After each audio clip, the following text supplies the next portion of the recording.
the government has been coming out with announcement after announcement after announcement that as an organization, it's hard to keep up with all these changes that the government is making. I would say what we're seeing is immigrants and migrants being unfairly blamed for the housing crisis. The majority of migrant workers in Nova Scotia are in the agriculture and the food and beverage manufacturing industries. Many of these workers live in employer-owned housing that's near their work site. And so they're not competing for housing with the majority of Nova Scotians.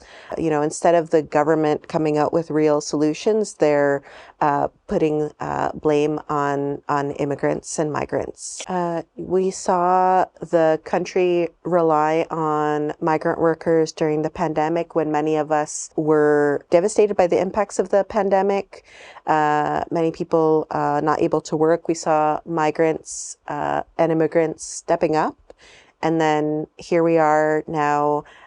We are recovering, and now we're seeing the country turning its back on migrants and immigrants. We are concerned about the impact that these changes are going to have for migrants and immigrants in the country. But more broadly than that, we're concerned about where Canada is and where Canada is heading in terms of the increase in anti-immigrant sentiment. We know that this is harmful for communities. When we see people and the government blaming immigrants, this is going to, lead to an increasingly dangerous situation to be a migrant or immigrant in Canada. Hello and welcome to another episode of Community Update. I am Promise Okoy. And today we are joined by Stacey Gomez, Executive Director of the Centre for Migrant Worker Rights, Nova Scotia. Stacey has been a dedicated advocate for migrant rights in our province, especially in the light of the recent federal policy changes that significantly impact permanent and temporary residents here in Nova Scotia. These new policies have raised pressing concerns, and local organizations and community members have warned that they could worsen the already precarious situation many migrants are facing in this society. Stacey, I want to thank you for coming to the show and sharing your thoughts around this very important announcement that we had recently. Thank you. Just help us unpack what this policy is about, what this announcement is about, and how it impacts our various communities. Yes. So the federal government has been announcing a number of changes recently relating to immigration. First, they announced a series of changes for temporary foreign workers, also known as migrant workers, and international students. Now, with the latest announcement, they have announced a reduction in the permanent residence targets that they had set. And so this is troubling to see that we're seeing a downward trend in terms of immigration in the country. And how does this eventually impact people within that community, people for temporary work permits and all that? How does it impact them? Because I believe that you don't have that number really that should impact some of the excuses that the federal government has used in cutting down these numbers. How does it really impact them? So one of the announcements that was made is that for the first time, the government is including temporary residents as part of the immigration levels that they have set. In addition, so they had stated that they were going to have a permanent residence target of 500,000 in the next year. They've reduced that by 20%, and in the next two subsequent years, there's also decreases. So this is going to reduce the opportunities for permanent residence for immigrants, and also it's just cementing the reductions in temporary residence that were announced previously. Right, and of course, Nova Scotia, where obviously it's your jurisdiction where you do your advocacy, happens to have some issues around stability. Some of the industries ain't really, living up to expectation. Agriculture, for instance, the healthcare, and so on. What does this mean for people within that category that work in the industries? So I'll say that with the changes that were announced, there's a number of exceptions in the reductions for temporary foreign workers or migrant workers.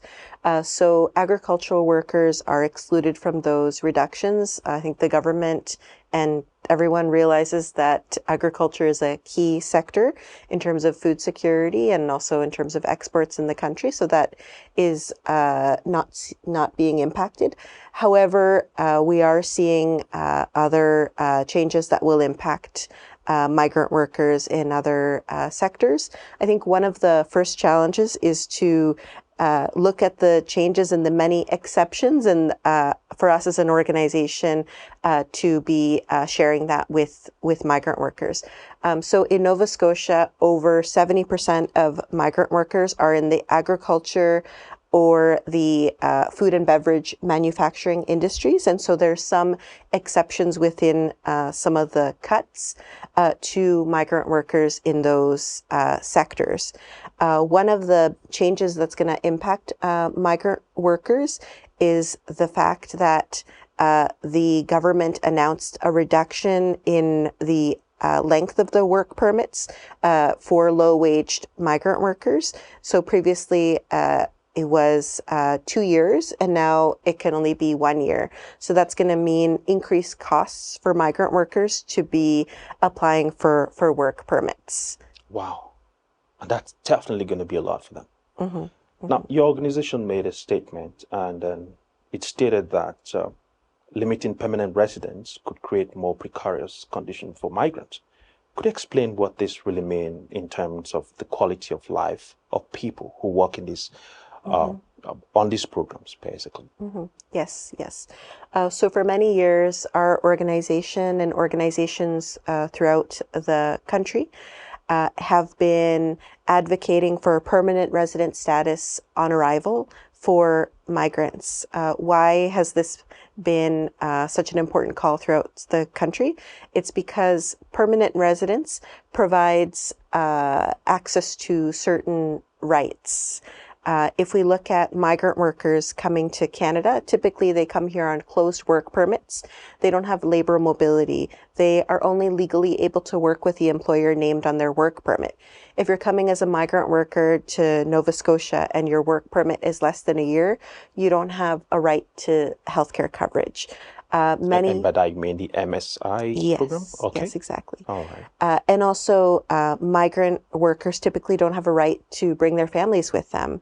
And so if migrant workers had access to permanent residence on arrival, they would be able to have a right to essential services like healthcare, be able to be with their families, and also be able to speak out about abuse in their workplace without fear of being deported, which is a concern that we hear from a lot of workers. The federal government cited housing as one of the reasons why these courts have come to be. And people are already wondering of what, percentage does the people or the migrant within the sector you represent, you advocate for, how much of that do we say actually impact our housing situation? Because like you explained the other time, some of them basically don't even have the means, the purchasing power, to be able to get their properties. But you think government is right on this one, using housing as an excuse for the court?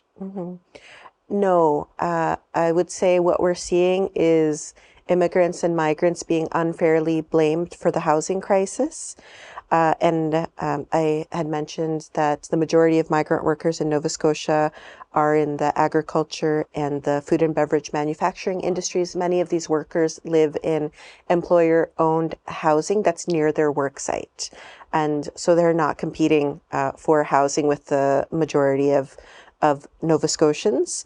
And so instead of the government coming out with real solutions, they're putting blame on immigrants and migrants. And again, a lot of curiosity here, but I mean, if government is citing that to be some of the reasons why they would like to go for those cuts, one will also wonder exactly what government knows that we don't know. So we probably leave it there, and hopefully government will have everything. But given your experience over the years having worked in this sector, what has been the trend? Do you think it's possible for government to reverse these announcements and some of these policies that they've come out lately around immigration, migrants, and so on?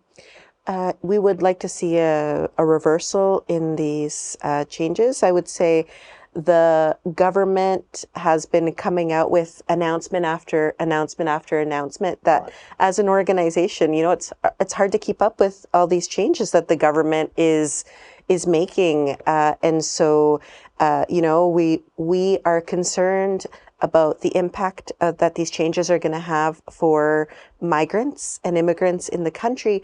But more broadly than that, we're concerned about where Canada is and where Canada is heading in terms of the increase in anti-immigrant sentiment. We know that this is harmful for communities. When we see people and the government blaming immigrants, this is going to, lead to an increasingly dangerous situation to be a migrant or immigrant in Canada. Right. Stacey, you've worked within this sector again for quite a bit time right now, and you're familiar with some of the challenges that people, the migrant workers, face in Nova Scotia. What are these challenges? And do you think with the policy that has recently been announced is going to worsen their situation? Yes. As an organization that works with and advocates for the rights of migrant workers in the province, we are regularly receiving reports of abuse in the workplace from migrant workers. So this is a major concern. We see that migrant workers are in a vulnerable situation. The UN Special Rapporteur on Contemporary Forms of Slavery visited Canada last year and recently came out with a report. In their report, they did highlight many issues with the temporary foreign worker program that lead to vulnerability of migrant workers and put them at risk of modern day slavery. One of the key issues that they raise is that there's so much power in the hands of the employers. So for example, that includes, I mentioned housing. There's also healthcare access is also often in the hands of the employer. Their immigration status is tied to their employment. So there is so much that is in the hands of the employer that is really just a recipe for abuse. And so with these, so one of the recommendations that had been made by the UN Special Rapporteur is for the government to explore permanent residence on arrival for migrant workers. And instead of doing that, instead of the government taking action around this report to make things safer for migrant workers, we're actually seeing cuts that are instead punishing migrant workers and immigrants more broadly. So we are concerned because increased access to permanent residence would mean more safety for migrants and migrant workers. And so reducing that is in the opposite direction that we should be going in. Right. You've just enumerated some of the challenges they go through. But if you want to speak to people who are in position to change things, what would be your message to them? I think that there's actions that need to be taken by both the federal and the provincial government to protect the rights of migrant workers, to ensure that they're being treated with equality, dignity, and fairness. So for example, in Nova Scotia, if you're a migrant worker, you have to have a 1-year work permit to be eligible for MSI. In other provinces, if you're in the seasonal agricultural workers program, you have that coverage on day one. And so that's a change that we've been advocating to the Nova Scotia government to ensure that all migrant workers coming into the province have access to healthcare coverage on arrival. Migrant workers and all migrants and immigrants pay taxes, but they're excluded from, this The very benefits, basic. some of the basic benefits, right, of living in the place, in the location. And of course, they are human, isn't it? So we've also heard that there are so many organizations right now who are saying, government, you need to rescind these announcement and reverse what you've said. And I want to assume that your organization is one of those. What is the message exactly they are putting out to government as far as this protest? Yes, the key message is for the government to reverse these cuts and also to ensure permanent resident status on arrival for all migrants. That's been a call that has been made, for many years. And in the Trudeau government's mandate letter from several years ago, he had committed to a regularization program for undocumented community members and to expand permanent residence access for migrant workers. But we have not seen that he has kept that promise. Instead, we're seeing these cuts. Nova Scotia, where you work also, it's a place where recent time we've seen so many people who have come in here, from students to permanent residents, immigrants coming in here. What has been their response since the announcement around here? Because of course, the province itself can only thrive when we have people coming with their different,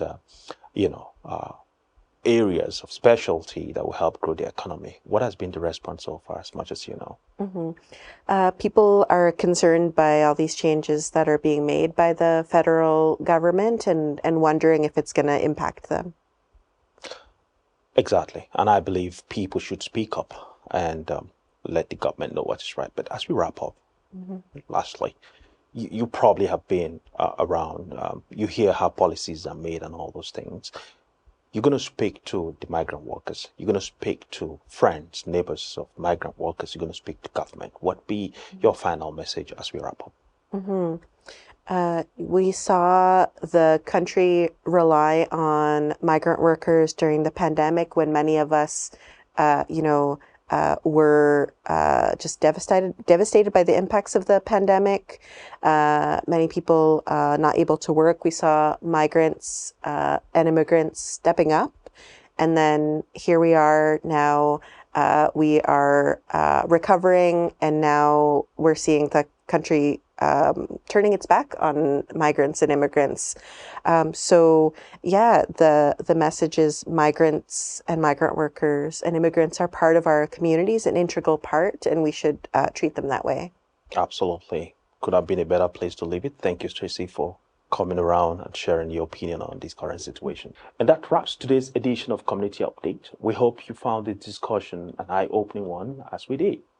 Be sure to subscribe to the channel to stay updated on important community issues and hear more conversations like this. Thanks for watching. I am Promise Koy, and I'll see you next time on Community Update.